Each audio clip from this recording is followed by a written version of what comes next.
How's it going? Good, how are you? Well, we finally made it happen, I swear to God. I know, right? I feel like it's been like beginning of quarantine and then all sorts of other nonsense, and then you were gone, I was all over the place, blah, blah, blah. I know, right? So how are you? I'm wonderful. How's your day going? Not bad, I voted. I still need to drop off my ballot.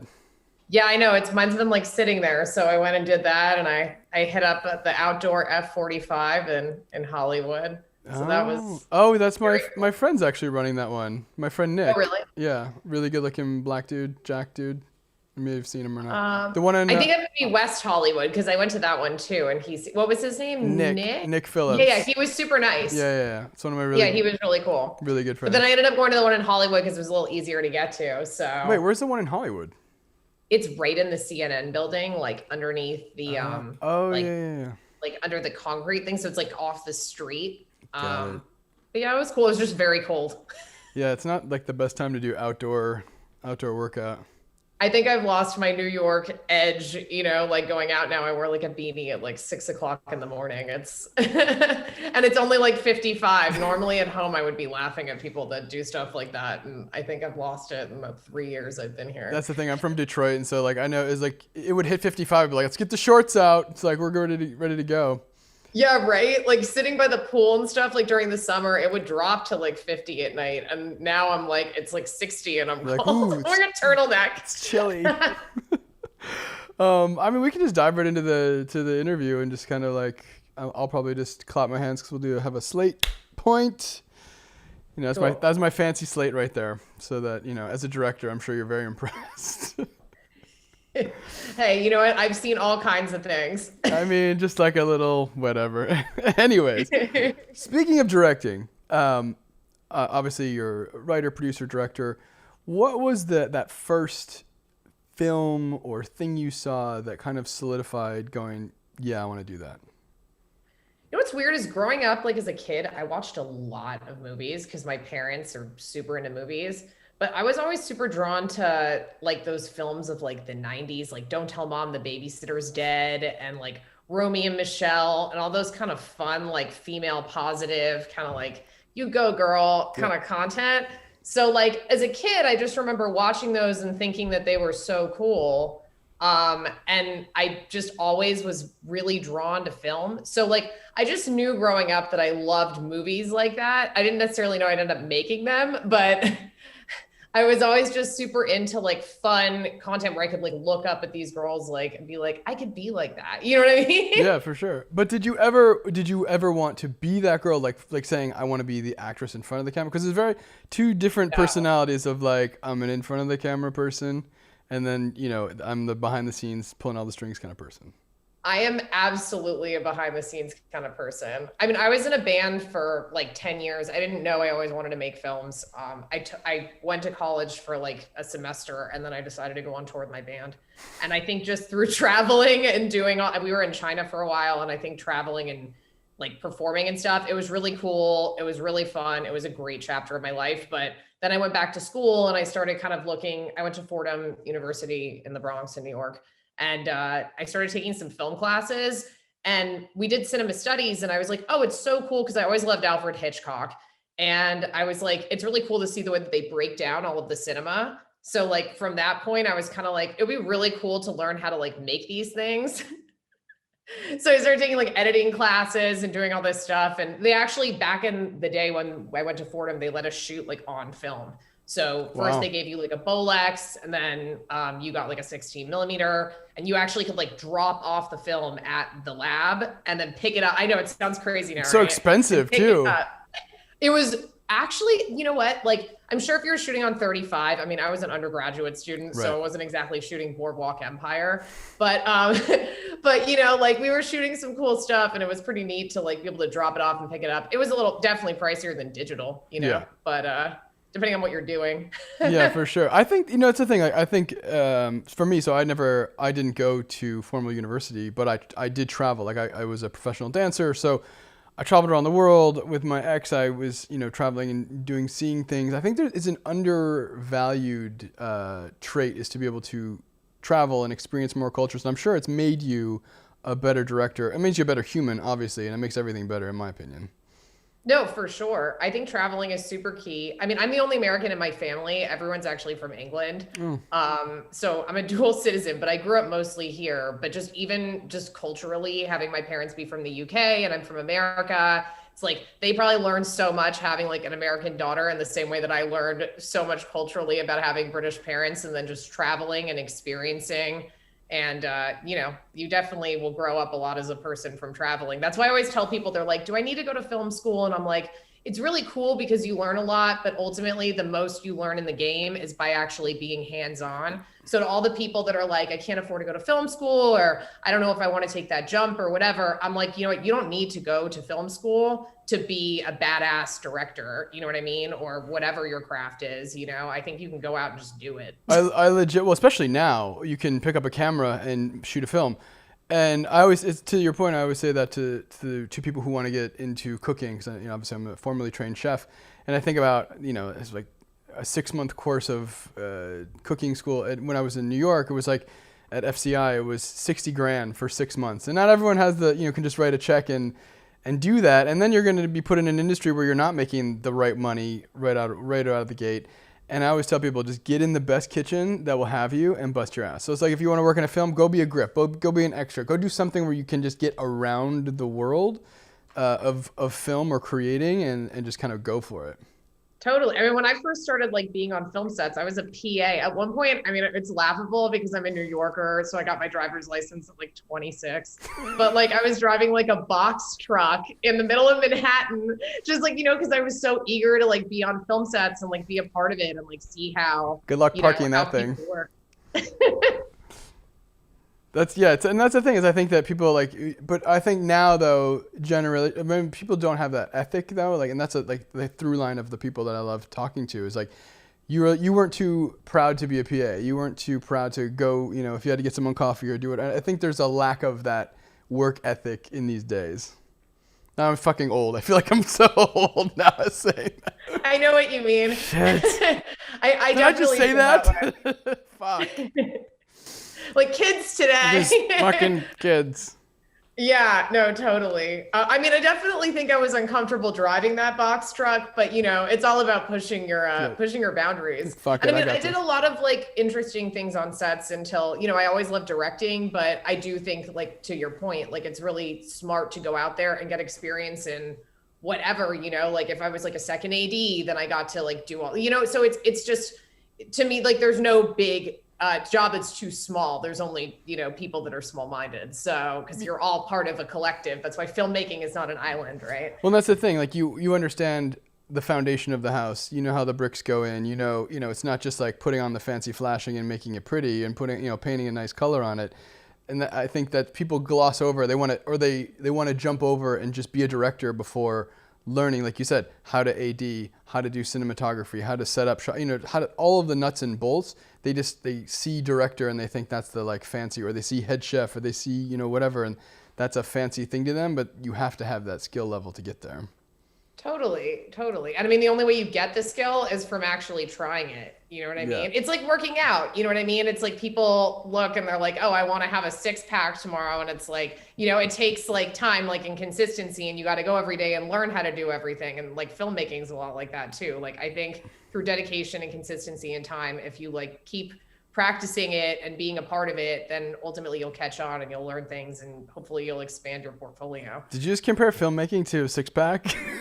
Not exactly, but I did compare like the ethic of like, because I mean, working out something that's super important to me just mentally. Yeah. So it's like, I think, when I first walked in, wasn't like the strongest person in the room, and I'm still not, but it's like just having dedication and going and showing up. And I think that's the same thing with filmmaking, is like having dedication and going, and like maybe day one, you're not going to be the director, but like, if you keep working at it and like trying, and I mean, you'll get there. So I was gonna say, so like what you just said, so fitness and wellness is a crucial part of your creative process. For sure. Yeah. So is it are you one of those people, like I'm one of those people, that's why I'm projecting it. If I don't work out, I'm already a ball of energy and I'm already pretty like hyper. I need that release. I need that like to get me going. No, for sure. For sure. Sorry, you cut out there No, for a sorry. second. For sure. I mean, every morning I try to get up really early and just start my day and get going with the gym like immediately, just because it gives me a certain sense of clarity. Like, I don't think I'd be able to sit there and honestly keep writing as much as I do if I didn't have that release in the morning. So I really like it. That's why I was driven a little crazy with the beginning of quarantine, because I was like, what do I do? So I was hitting that Peloton like twice a day, just trying to, release a lot of pent up stress and energy. The Peloton. Yeah, exactly. Were you always a morning person? No, not at all. I think it was when I moved to LA. I was gonna say New Yorkers are not.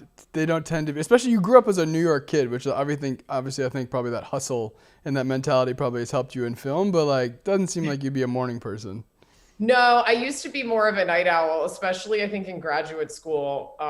Like I went to NYU and we took like very late classes. Sometimes they got out at like 11 o'clock. Oh, wow. So I would then go home and be all like wired from the day. And then I probably didn't hit the hay until like 3 a.m. But now I try to go to bed at like 10 o'clock. I try to be responsible. Even now, just during quarantine, I think it's especially important just from like a mental health standpoint to be setting a schedule for yourself like every Sunday or every day or whatever, just so like, even if you don't necessarily have somewhere to be or something to do, you can keep that consistency going. So like whether it's the gym or meditating or reading or whatever, Yeah, I've got to have those rituals or else. Cooking. Yeah, my thing is like, no, I get up and I have like this, it's like regimented. Like I have to work out, I have to do that. I'll definitely meditate, definitely cook something. I don't know, it's just like, or I'm like an OCD cleaner. That's my thing. I'm like the weird, but even if I know I'm going to get my house dirty, I will like scrub the whole thing down. I know it's probably like a clinical thing that's going on there, but it just gives me. No, I hear that. It's like people who cook and they don't clean while they cook. They drive me absolutely crazy. 100%. I'm like, please, you're making a mess. 100%. Yeah. So do you write every day?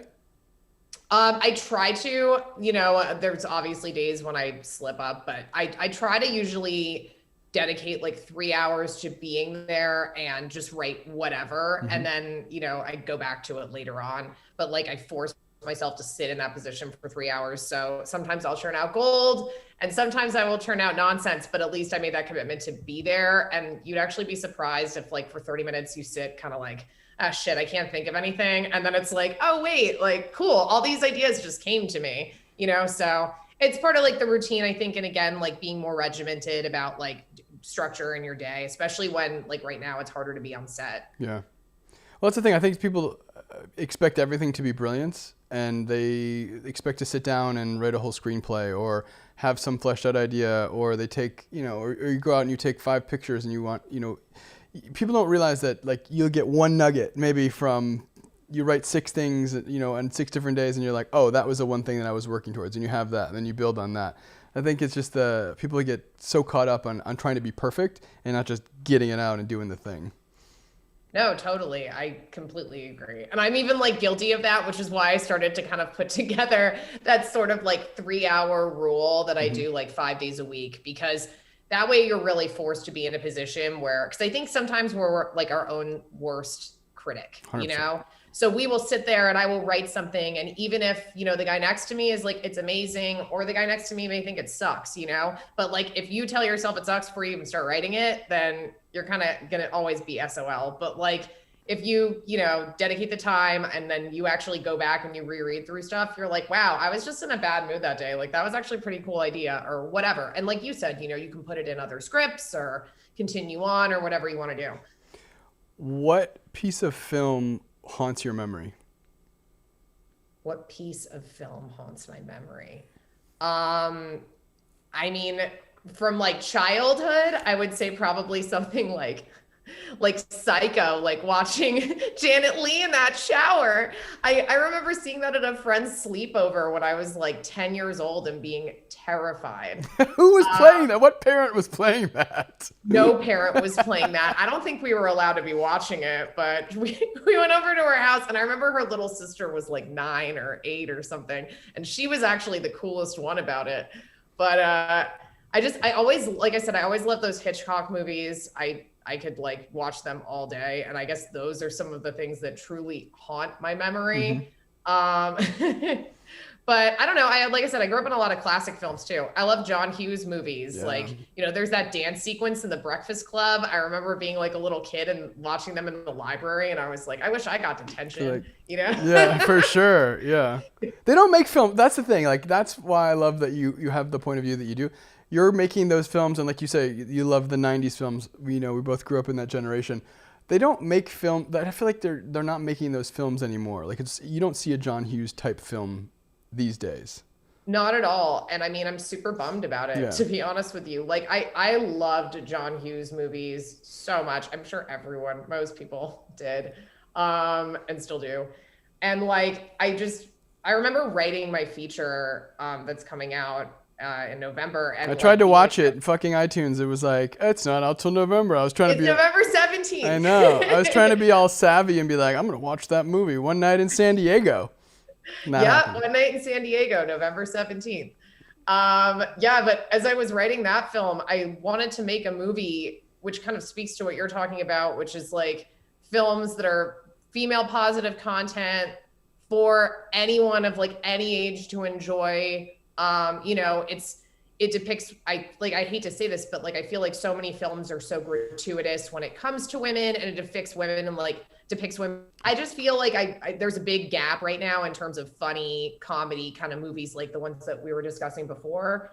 And especially now during COVID and coronavirus, I feel like we could all stand to like sit on our couch and have a laugh and maybe not take things so fucking seriously all the time. So that's kind of, and I have always been drawn to comedy. I like comedy films. So like, that's mostly the content that I write. So for me, it brings me joy to write it. And I hope that people have as much fun watching it because, you know, it's something that reminds me of growing up. Yeah, I just like for shows like Euphoria and things like that. I'm like, I can't. It's so heavy, and there's the depictions are so intense. And yeah, I'm sure that exists, you know, some places, but it's like everything is so extreme. And like you said, it's like I just want to. I want a relief. I want to, like, you know, film used to be escapism, or you could just, you know, you didn't have to be reminded of all of the shit that's happening in real life all the time. So those quality comedies, like I completely miss that. I do too. I really do too. I can't think of like, honestly, the last comedies that I've really, maybe like Adam Sandler, but like, I don't really see, I love Adam Sandler, by the way. Yeah. He's a guilty pleasure. It's a great guilty pleasure. Are you kidding me? I love Adam Sandler movies. And in graduate school, when people used to ask me what my favorite movie was, I would tell them Step Brothers, I think. Oh my God, that's to piss them off. They'd be like, I love Bergman, I love this. And I was like, oh, I love Step Brothers. Okay, I love fucking Step Brothers. That's a guilty pleasure. It is. So I remember watching it the first time and I was like, oh my God. And then I watched it over and over, and I will literally quote everything from that movie. Oh my God. Oh, it's a great film. It's a solid film. It's underrated, underappreciated. It really is. There was a rumor for a while they were going to make Step Brothers 2, but there's so much magic in the first one. You know, I feel like that was some fake news right there on the internet, because they did not come out with Step Brothers 2. So I don't know. I mean, would it have been? I mean, sequels are always tough, anyways. But like Step Brothers 2, where do you go from? It's just so ridiculously good. Fucking Catalina. I don't know. You know, part of me is like, leave it, but part of me is also like, but what happened to them? Selfishly, you want to know. Yeah. What was the impetus of Pink Revolver? Where did that come from? Name of your that was the name of my first music company that I started when I was with ASCAP, like in 2001. And it was because I loved Pink Floyd and I loved Velvet Revolver. So I was like, let me just smash the two together. And what do you get? Pink Revolver. And then a few people kind of like were like, oh, is it related to guns or this? And I was like, no, it's not at all. Like, and now I just like had the name for so long. I was like, I'm sticking with it, and I like it. People are so freaked out about guns, but it's a pink one. Exactly. So what? I mean, obviously, being a female director in this town is, you know, challenging to say the least. I obviously can't speak to it, but what do you think the pros and cons of being a female director in this town are? Well, I think we're in a unique sort of place right now, because I think women are definitely being more recognized and more empowered in the film industry, which is awesome. and women are being represented. I mean, for example, my crew, a large majority of the crew were female, and the film is, most of the two leads are female actresses, and most of the film, the principal characters are women. So like, I think it's really cool the way that women are being more represented.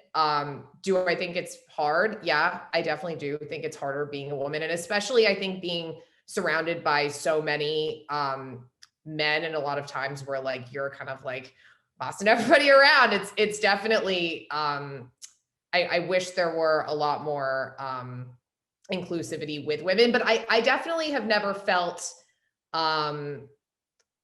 like disenfranchised in any way or anything like that on set. Like honestly, everybody I've worked with, everyone on my crew, everyone in the cast, especially, like everybody is awesome, and I've really enjoyed it. But I definitely do think that women are coming out of their shell more in terms of, or women are being more allowed to kind of participate and direct and do stuff. I think I was looking at statistics, and only like it was like 11% of the top 100 films of last year were directed by women. Yeah. And I was kind of like, that really blows my mind. And then, it led me down a whole rabbit hole. And it's like Catherine Bigelow is like the only person to ever win. But I'm really hoping that things change. And I think with a lot of these new movements. Yeah. I mean, the other argument is it a field that would necessarily draw a lot of women into it? So are the percentages skewed, or is it like, no, the man's actually kind of fucking you? Well, what's funny is like when I went to graduate school, I would say that like 3/4 of our program were women in my class. And there was only like 40 people in my class. I may be like over exaggerating that a little bit, but it was very much equal.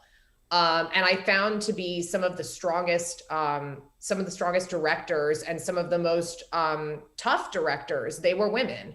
And, I think that's super empowering and inspiring. And I was on set with a lot of really, really badass boss female directors. And, I definitely think that I'm not sure of the degree of interest or participation in terms of women previously, but I can tell you from a standpoint now, I think a lot more women are stepping up and wanting to be directors. And yeah, I think it's great. What do you do to mentor that next generation?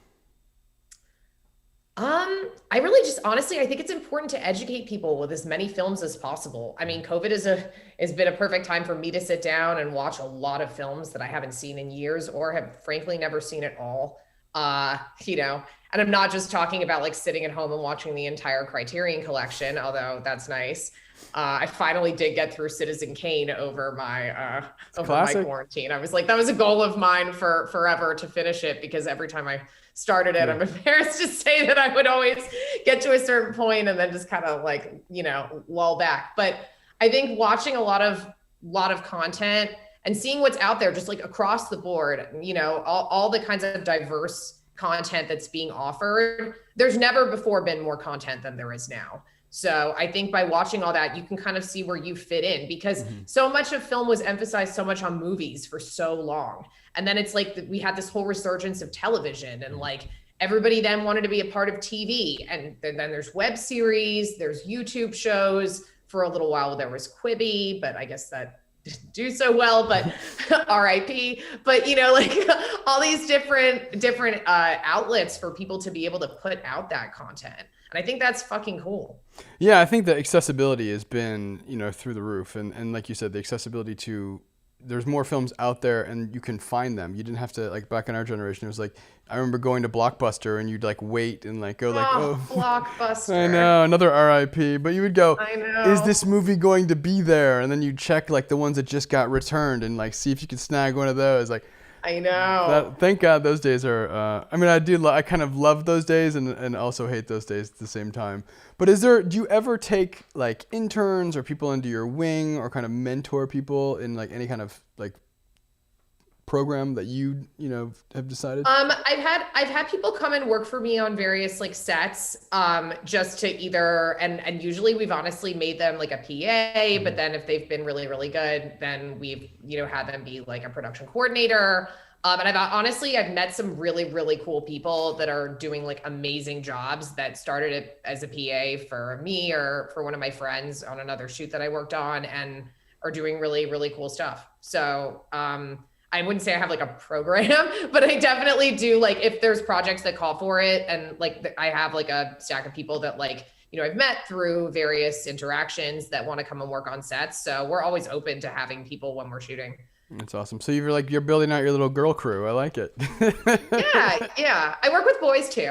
No, I know. I work with everyone, but I do think it is really cool and really. I worked on a VR movie like 3 years ago, and actually that was a really cool experience for me because all the producers were women. I co-wrote it with a woman. I directed it, and the DP was this badass woman named Celine Tricart from France, who was an amazing, amazing DP. And she was so cool. And watching her, first of all, operate like the huge camera from Jaunt, like a bug, like it was just so cool. And she was such a boss. And like all of her team was all like gentlemen that she was like, but she was such a boss the way she was ordering it, like everyone around and telling everyone what to do in this super like really methodical, intelligent way that I was like, this chick is a baller. So I love meeting like really strong like girl connections for sure, but I just like talented people. Yeah, of course. I think that's the thing. Like you're trying to work with the best people possible, and if they're females, sure. then that's just a plus. Kind of going back to New York City, especially through all this craziness. Oh my God, yeah. Do you think it's dead? That's a really, really tough and sad question for me to answer because it's a story in two parts. I went home about 2 months ago to go visit my parents, and I went into the city, and it just made me so depressed to see everything that was like shut down and like boarded up, and the amount of people that were, unhoused, walking around, people on drugs. It made me really sad. No tourists really. I hadn't really seen anything like that since like the mid 90s when I was a kid. And it was really depressing to see. I hope that they build it back up, but I also know that the city itself is so expensive that so many people are moving. And then that combined with the fact that there's really nowhere to go to justify paying so much in rent, I think really like, if like you're stuck in an apartment during like all of these months, I feel for you and I'm so sorry. And I hope that New York improves because it's where I'm from, but it was pretty bad when I was last home. Yeah, I mean, that's the weird thing is that everyone, I mean, it's gotten to the point where you lived there we lived there, so I was there for the last 10 years. Yeah. It got so expensive that it did push all of, the reason it's weird because it's like that weird thing where all the people who moved to New York for that New York thing and like the edginess and the, quote unquote grittiness or whatever, that wasn't there anymore. And it got pushed out. I think it started to fade kind of, if I'm going to be devil's advocate, I think it started to fade around 9/11 because I remember 9/11 really, really clearly. I was like 16 and I felt like a lot of the creative energy because a lot of that life was downtown. And I think a lot of that got pushed out. But interestingly, I think that it went to Brooklyn more. It went to like, different areas where there hadn't been so much creative life before. But I do think that COVID kind of, and I think gradually, again, rents and things changing, you look like CBGB closed, it's a John Varvatos. Like there was that funny meme going around recently where it was like, you're not old enough to be like from New York or whatever if you don't remember this. And it was like the coffee shop is a Chase Bank. And like, no, it's so sad. That broke my heart when I saw that. It's a bummer. Like the list goes on and on. So I think a lot of stuff that like were kind of edgy and creative and where all the creatives went, I think that kind of started like slowly just disappearing over the past decade. But COVID really kind of like put the nail in the coffin. You know what I mean? Yeah. Yeah, if you're not walking down the Bowery and you're not afraid for yourself, it's not New York. I used to live right by the Bowery, really? And I mean, it was for a period of time, it was like the safest, coolest place. But it's like I just remember, like, being in like high school and it being really chill and safe, and then it, going back down again. But what was high school you like in New York City? High school me? Were you one of the party kids? I mean, we were like. I went to a school called Professional Children's School. So it was like a lot of like actors and musicians and models and people that like, that all have professions. So it was really cool because they structured schooling. So like you only had to go when you had class. So like you would go and then you could get like a little day pass. So you could go and like walk around Lincoln Center and do stuff. So like school was always really fun to me. And actually two of my best friends, Alex Daddario, who's in my movie, and Pierce Cravens, who's my producer, I met both of them in high school. So I loved high school. That's awesome. That's definitely not the normal like shitty high school experience where you're like stuck in a classroom. Well, I went for 10 years to an all-girls school, and that was a shitty experience. But I think when I went to professional children's school, it's got a very long name, but it was a really dope place to go to school. A lot of ballet dancers. So like you said, you used to be a dancer. A lot of like School of American Ballet people would go and stuff. That's the thing. Like, so what's the one thing you miss about New York? At any time period, but like especially now. Family. Yeah. Would you ever move back? No. No. See, why would you never move back? Because I don't like being cold, man. I'm in a turtleneck right now. I know, we were just talking about that before we started rolling. You're like, it's 55, I'm freezing.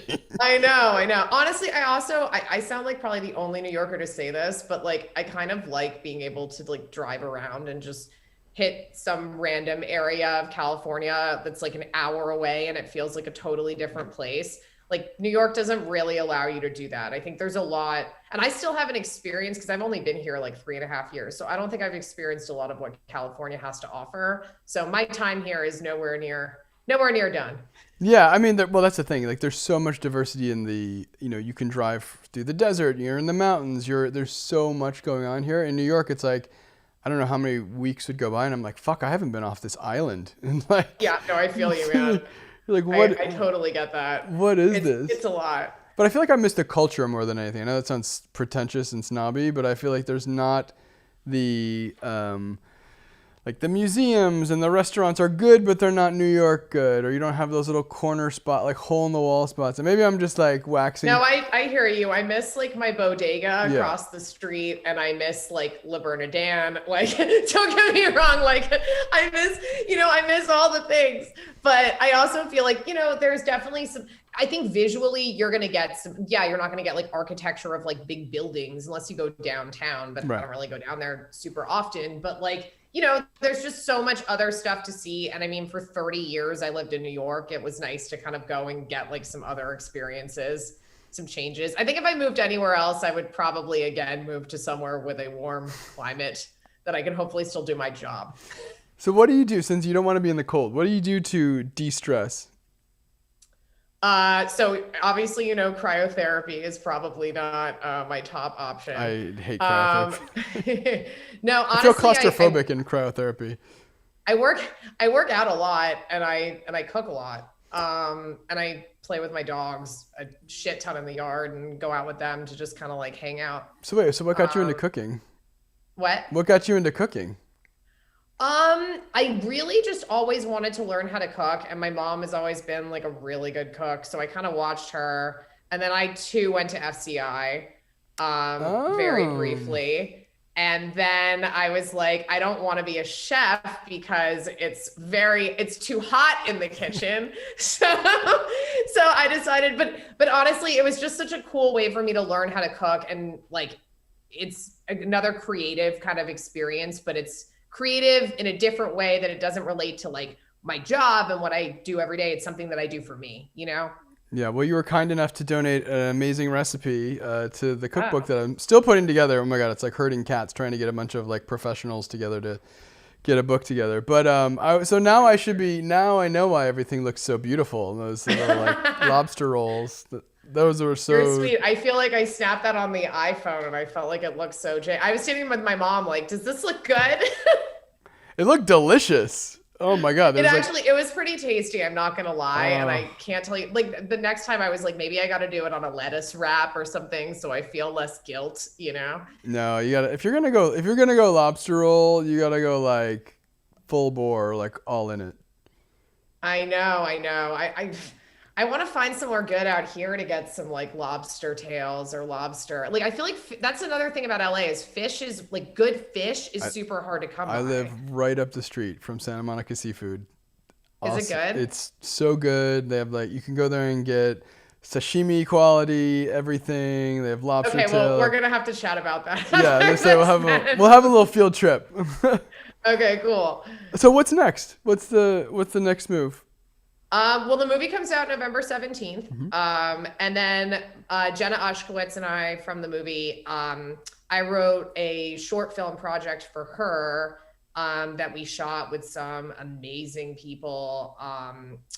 Jamie Lynn Siegler, Carl McDowell, Nana Visitor, some really, really cool people that are hilarious. So that's coming out. We just finished all of the post on that. So, and Jenna directed it. It's amazing. So that's coming out soon. And I've also written like 3 other scripts. One of them we were going to go into production on before all the COVID stuff started going down. So it's kind of on hold, but I think 2021 will have a lot more content to shoot. Fingers crossed. Who's your dream star? Who's somebody you could just, or, you know, living or dead, that you said that you would just want to work with? Somebody living or dead that I would really want to work with. Honestly, like maybe it's because I've been watching so much freaking Ozark lately, but I really want to work with Jason Bateman. He is so versatile. Ridiculous. I was just talking about him yesterday with my friends because I was like, he is so funny, but he is yet also an amazing, amazing dramatic actor. I'm obsessed with Adam Sandler too, so he's also on my list. And I absolutely love Helen Mirren. So she's another one on my list. It's all over the place, you know? Amazing. Helen Mirren, someone was just showing me a new show that's coming out that Helen Mirren's doing, and it's kind of, they said it's based on Black, they didn't give me very much information. It was based on Black Mirror, but they're doing, basically, it's usually one person, and they're doing like 30 pages in one take. And they're shooting it from different, it's like a whole crazy thing that they're like, I'm like, why? I don't even understand why they're doing it that way, but there's like, they have prompters set up in certain things, which they said, the person who was working with Helen said that she never uses them. But I just thought it was fascinating that, like, why would you be doing 30 pages all in one go and then stopping, then resetting, then doing, I don't know, maybe it was just like for a... That's crazy. Maybe they're trying to like mentally exhaust their actors. Sounds insane. It's like some Jack Bauer, like water torture version of acting or something. I'm not sure. It's like a quarter of a full script. I mean, it's like insane to do that much. I just didn't know if you'd even heard anything about that. No, I haven't, but I'm going to look it up. I know, it just seemed insane to me. I was like, why would you even do, especially if you're going to shoot it, you're going to edit it and shoot, if you're going to do one continuous shot and like a follow or whatever you're going to do, I could see maybe justifying it, but yeah, otherwise it's just mental fucking torture, especially if you're, Helen Mirren, could handle it, but like not every actor can handle. I mean, if you shoot, you shoot a couple pages. I mean, that's a lot of pages. You shoot 2 pages in a feature. Yeah, like. But good for her. You know what? She's a beast. She really is. She's like, she really is. Absolute badass. All right, so what's your guilty pleasure film? My guilty pleasure film. Something that other than Step Brothers. Yeah. Honestly, maybe like Malibu's Most Wanted. Is that like really embarrassing? Wow. Like something like that. Jamie. I saw him outside of the Comedy Store or whatever it was called in Palm Beach. And Jamie Kennedy had just done like a stand-up set, and he was selling DVDs of Malibu's Most Wanted. I remember going up to him because my dad also likes that movie, and I made him sign a DVD for my dad, and he wrote on it like, "To Roger the Englishman, love Jamie Kennedy," and I gave it to him. That's hysterical. Kids don't even know what DVDs are these days. What's a DVD? I know, what a bummer. They should have been around for VHS, man. That was some tough stuff. God. Remember like having to wind the VHS back, like when the thing would like get stuck in the player. Adjust the tracking and do all that kind of shit. Like we're dating ourselves now. What's your biggest fear? My biggest fear. Probably, honestly, I think it's my biggest fear right now is I think what a lot of people's fear is, which is like, when can we all really go, or when is it's going to be safe for everyone to go back to work to the same degree?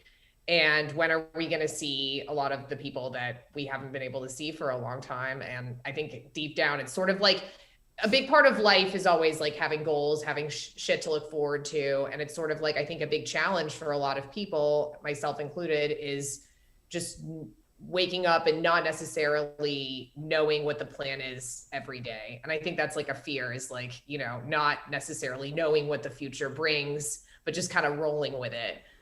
So how do you set goals then? Speaking of your future, are you like just a giant idea person and you kind of chip away at it, or like what's your process? In terms of setting goals, I have a lot of like my goals for like my 5-year goals, my present goals, and then obviously I kind of shift around depending on time. But you know, I definitely still make sure to get a lot done in terms of writing and, you know, just lining everything up for when we can shoot, and just making the best out of every day. What's your biggest goal? Like just like the pie in the sky, like crazy one that you could set for yourself, or that you have set for yourself? Well, I wrote a film that's a lot of the films that I like to write are kind of lower budget films. And I wrote a film that is a little more complicated to shoot, but I think will be really cool. Cause it's kind of more of like a noir style period kind of film. So I would love, and I keep saying I will, I'm manifesting it. I'm going to shoot it. That's awesome. No, you will. That's the thing. I was just having a conversation with one of my best friends is Terry Crews, and we were just talking about kind of the power of belief and how it does cut both ways. That the belief people have so much or accept so much negative bullshit, and then they start to believe it, and then they go down that road instead of just like believing in yourself. So you're gonna do it. No, it's very true. You know, someday I think everybody has their bad days, you know what I mean? But it's all that power of positive thought, man. Exactly. And it sounds so cheesy, but it actually works. Yeah, you know, it's so true. It's like, that's what they always say, right? Bad things come in like threes. It's like one thing will happen and then you just get in that headspace. But it's like good things also come like if you think of positive things. So who is your hero of fiction? My hero of fiction. Or heroes. I mean, honestly, I loved a lot of like the Bronte sisters, like which is super weird. Maybe it's the British thing in me. And I absolutely loved I love like all that Brit lit, like, cause originally actually I was a literature major in college. So I loved like Wuthering Heights and Jane Eyre and like Pride and Prejudice and all those kinds of books. Lately, I've just been reading a lot of other just kind of like random books like online. A lot of like I was reading The Power of Now over quarantine. Speaking of, yeah. So it's just really all over the place. But I like a lot of the Brit lit going back. I'm an Anglophile, so I appreciate that. Like I remember like I used to always be like dressed up, and I remember the first time I went to, you know, I'd wear a jacket or wear, you know, whatever, by Pocket Square. And people would just be like, "Oh, you're so crazy." And then I would like go to Europe or I'd go to the UK, and you're just like a normal dude. Like I just love the style and, you know, like that like tailored look. I'm all about it. I think I'm like an old British lady in like in some of everybody dresses like Colin Firth and Pride and Prejudice in England. That's the way it goes. Big ascot and like yeah. Yeah, right. So how's your dating life been in LA, or compare your dating life from LA to New York? I think dating in LA to New York is it's a different experience. But I mean, I think just the people are different in Los Angeles. People are nicer here.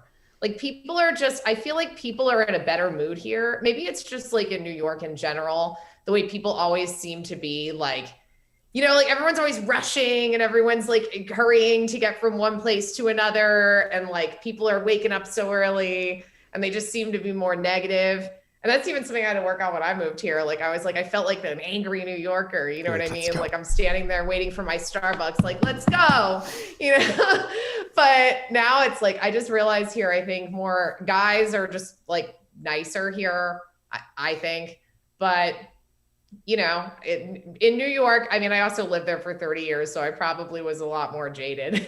Yeah. No, but I feel like, so I have kind of the opposite thought on that, is that I feel like New Yorkers, like especially like I feel like there's more games out here where everyone's like too chill and too like flaky and like a little more like blasé. In New York, everyone's like, I'll meet you at this time. We're gonna be this. You know, everyone was a little bit more forward, and I just feel like I don't know. It was just easier. Dating in New York just seemed easier.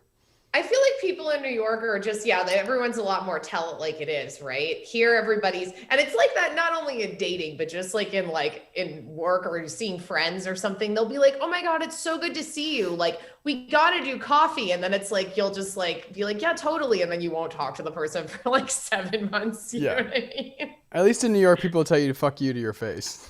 Here it's like. Yeah, that's very true. That is very true. But I don't know what's worse, having someone say fuck you to your face or have someone smile at you and then say fuck you later, I guess it's depending. It's all perception. Yeah, I guess I could handle, I don't know. If someone, I would rather someone, and I guess this is my, this is always I don't know if it's the hardest thing that I have to work on is I'm a very direct person, I'm a very direct communicator. And I just kind of, and I know not in an abrasive way, but I think that freaks people out. Just saying what's actually on your mind and letting people know. And for me, more communication is better than less communication. So. No, I totally agree. Who knows? Who knows? So what are you doing for the rest of your day?